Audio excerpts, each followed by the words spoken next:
Um, Today's webinar is about a published paper by the title Stabilization of High Plasticity Silt Using Waste Brick Powder. The outlines. First of all, we're going to talk about the abstract, then is followed by the introduction, materials and experimental methods, results and discussions, and finally the conclusions.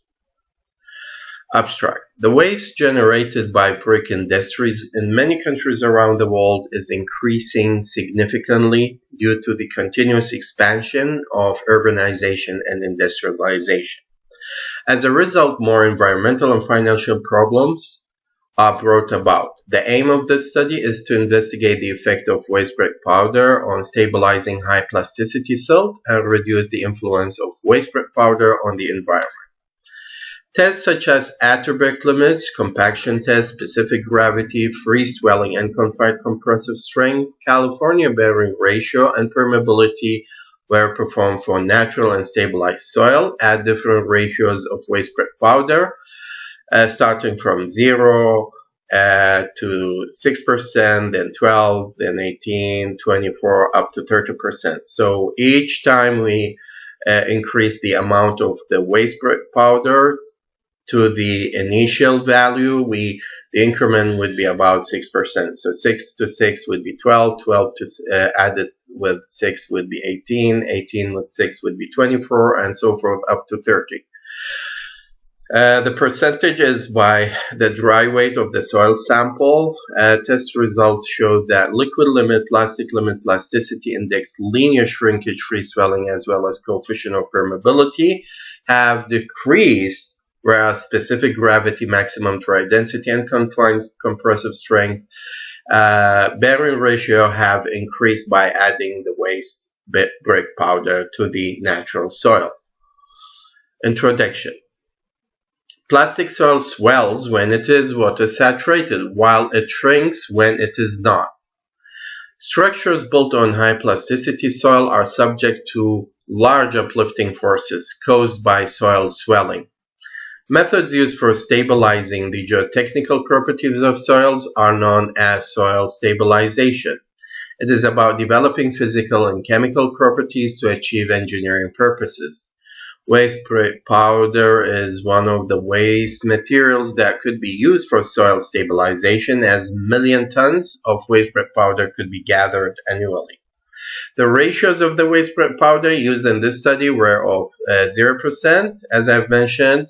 Then each time you want to have a new increment, you add a step of 6% to the previous one, so it would be 6%.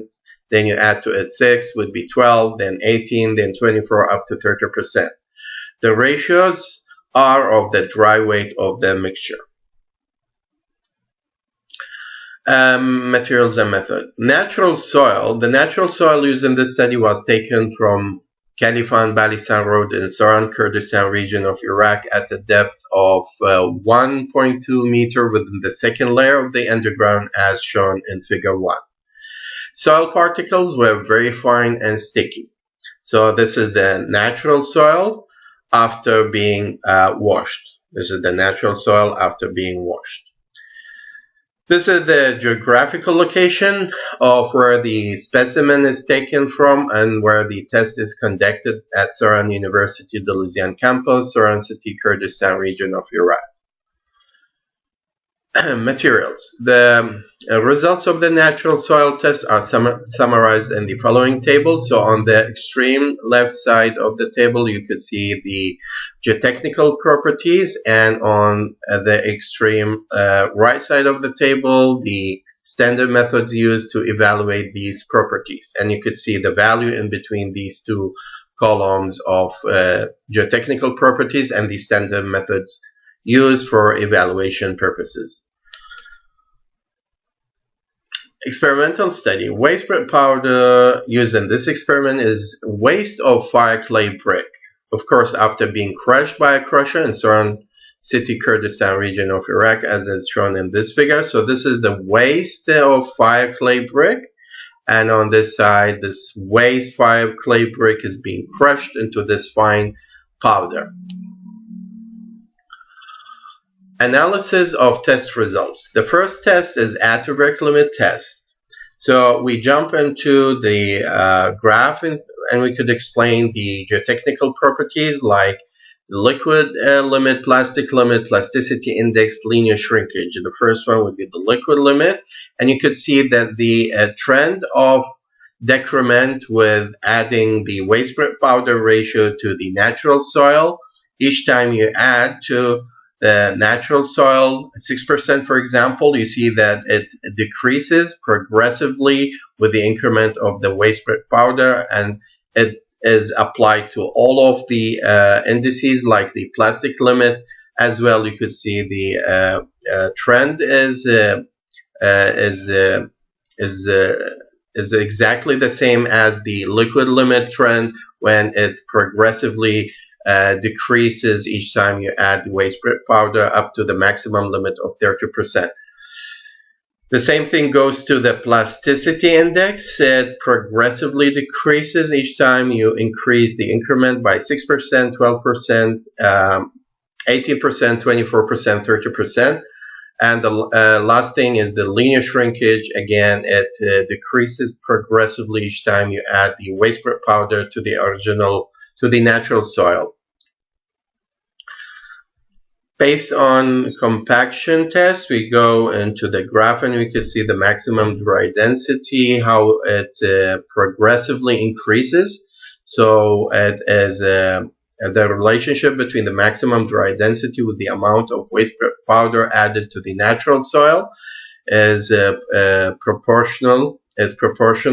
Yet the optimum moisture content relationship with the addition of waste brick powder to the natural soil is inversely proportional, as each time you increase the amount of the waste brick powder to this soil sample, the optimum moisture content goes down and decreases progressively up to the maximum limit of the waste brick powder, which is equal to 30%. Free swelling test, and we could also see based on the graph that the free swelling is inversely proportional to the amount of waste brick powder added to the sample. So each time you increase the amount of waste brick powder, each time you increase the amount of waste brick powder to the natural soil, you could see that the swelling decreases progressively. So the relationship is inversely proportional with the amount of waste brick powder to the natural soil up to 30%. As I've mentioned to you, this would be the maximum limit of the waste brick powder that we have added to the natural soil.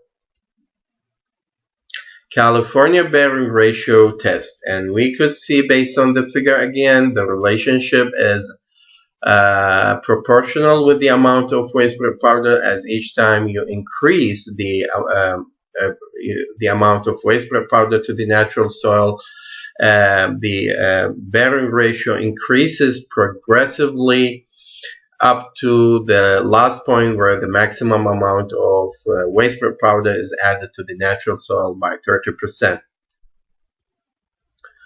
Conclusions is as follows. The increment of the waste brick powder ratio up to 30% improved the soil and shifted it from the MHL group into the CL group. Liquid limit, plastic limit, plasticity index, and linear shrinkage of the stabilized soils have decreased as follows, and these are the percentages of the above mentioned geotechnical properties. They have increased with the increment. They have decreased with the increment of the waste brick powder ratio to its highest ratio of 30%. The increment of waste brick powder into the samples have decreased the optimum moisture content, while it has increased the maximum dry density by the following values respectively. For the optimum moisture content, it has decreased by 32%. For the maximum dry density, it has increased by 5% when the waste brick powder ratio was at its highest limit of 30%. The free swelling of the same case went down by almost 68% when the waste grade powder was at its highest limit of 30%. The increment of the waste grade powder to 30% increased the bearing ratio by 440% in relation to that of the natural soil. These are the references that we have relied on in this study, and this is the abstract of the published paper. That's all, and thank you for attending this webinar and listening patiently to the presentation. I would like you to have a Q&A session, and I will let Mamosta Rizgar to be involved in answering those questions. Thank you very much.